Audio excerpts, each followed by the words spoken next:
tal? Buenas tardes, mi nombre es Fabián Salazar Fabián, con número de matrícula CTM 081762. Y para esta ocasión vamos a revisar lo que es este el proyecto de gamificación.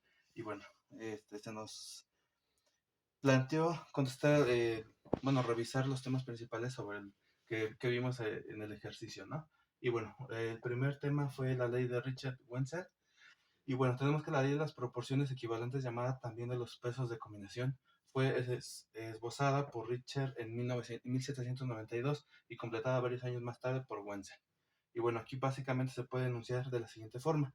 Los pesos de los diferentes elementos que se combinan con un mismo peso de un elemento dado son los pesos relativos a aquellos elementos cuando se combinan entre sí, o bien múltiplos o submúltiplos de estos pesos. Bueno, una manera simple de visualizarla es a través de un triángulo de reciprocidad. Si se conocen las masas de A, C y B, que se mezclan para formar los compuestos AC y AB, se puede determinar cuánto de C y B se mezcla o reacciona para formar el compuesto CB. Y bueno, en los compuestos AC y AB, ese elemento A está presente en ambos, por lo que al dividir sus proporciones básicas se encuentra cuánto C reacciona con B. El siguiente es el pionero de la experimentación en el campo de la química, en particular en lo que respecta a las propiedades de los gases. Y bueno, tenemos que Robert Boyle fue un químico inglés, pionero de la experimentación en el campo de la química, en particular en lo que respecta a las propiedades de los gases. Los razonamientos sobre el comportamiento de la materia a nivel corpuscular fueron los precursores de la moderna teoría de los elementos químicos. Y bueno, la ley de Boyle básicamente dice que históricamente es la primera de las leyes de los gases ideales, ya que la presión ejercida es inversamente proporcional al volumen del gas, siempre y cuando su temperatura se mantenga constante. Y bueno, cuando aumenta la presión, el volumen baja, mientras que si la presión disminuye, el volumen aumenta.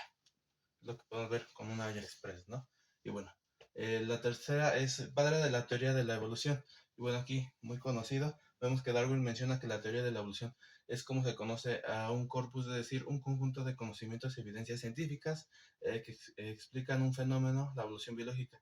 Esta explica que los seres vivos no aparecen de la nada y porque sí, sino que tienen un origen y van cambiando poco a poco. Y bueno, en ocasiones estos cambios provocan que de un mismo ser vivo o ancestro surjan otros dos especies. Estas dos especies son lo suficientemente distintas como para poder reconocerlas por separado, y sin lugar a dudas a los cambios paulatinos se les conoce como evolución, pues el ser vivo cambia hacia algo distinto.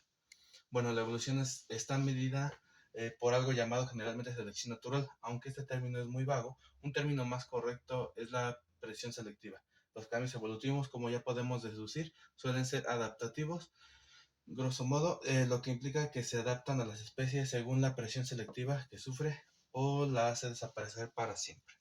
Bueno, tenemos el siguiente, es químico, matemático y meteorólogo británico que destacó el modelo anatómico y su tabla de pesos relativos. Bueno, John Dalton tenemos que fue un naturalista, químico, matemático y meteorólogo británico que destacó por establecer el modelo atómico y sus tablas de pesos relativos, su sistema de símbolos para representar los átomos, así como para hacer descrito el daltonismo. Y bueno, la teoría anatómica. Tenemos que es la más importante de todas las investigaciones de Dalton, ya que fue la teoría atómica que está indisolublemente asociada a su nombre. Y esta nos dice que los elementos están constituidos de partículas diminutas llamadas átomos, que son indestructibles e indivisibles. Y bueno, también nos dice que todos los átomos de un determinado elemento son idénticos y que los átomos de un elemento son diferentes de cualquier otro elemento, y los átomos de elementos diferentes se pueden distinguir unos de otros por sus respectivos pesos atómicos relativos.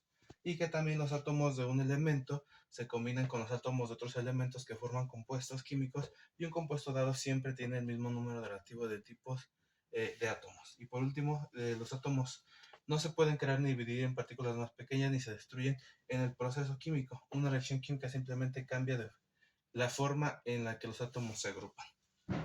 Y bueno, la teoría de Dalton dice también, tomó como un punto de partida una serie de evidencias experimentales conocidas en su época. Esto es debido a las sustancias elementales no pueden descomponerse, las sustancias simples o compuestas tienen siempre las mismas propiedades características, y los elementos no desaparecen al formarse un compuesto, pues se pueden recuperar por descomposición de este. Ya también que la masa se conserva en las reacciones químicas es una afirmación que provenía de la ley de conservación de la masa del químico francés Lavoisier, y la proporción de los elementos que se forman en un compuesto es constante. El siguiente es padre de la química de la química moderna, y tenemos que Lavoisier es considerado el padre de la química moderna, pues introdujo en esta ciencia el método cuantitativo. Las dos principales características que definen su trabajo fueron su interés por la medición exacta y la importancia de un laboratorio bien equipado para verificar experimentalmente las hipótesis. Y bueno, las aportaciones fundamentales de Lavoisier a la química fueron el resultado de un esfuerzo constante por encajar todos los experimentos en el marco de una teoría única. Y bueno, vemos que él estableció el uso constante de la balanza química, utilizó el oxígeno para derrocar la teoría del flogisto y desarrolló un nuevo sistema de nomenclatura química que sostenía que el oxígeno era un constituyente esencial de todos los ácidos, lo que más tarde resultó ser erróneo. Bueno, también Lavoisier también realizó las primeras investigaciones en química, física, termodinámica y experimentos conjuntos con Laplace.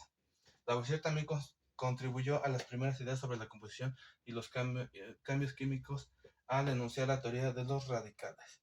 Y bueno, también fue responsable de la construcción del gasómetro.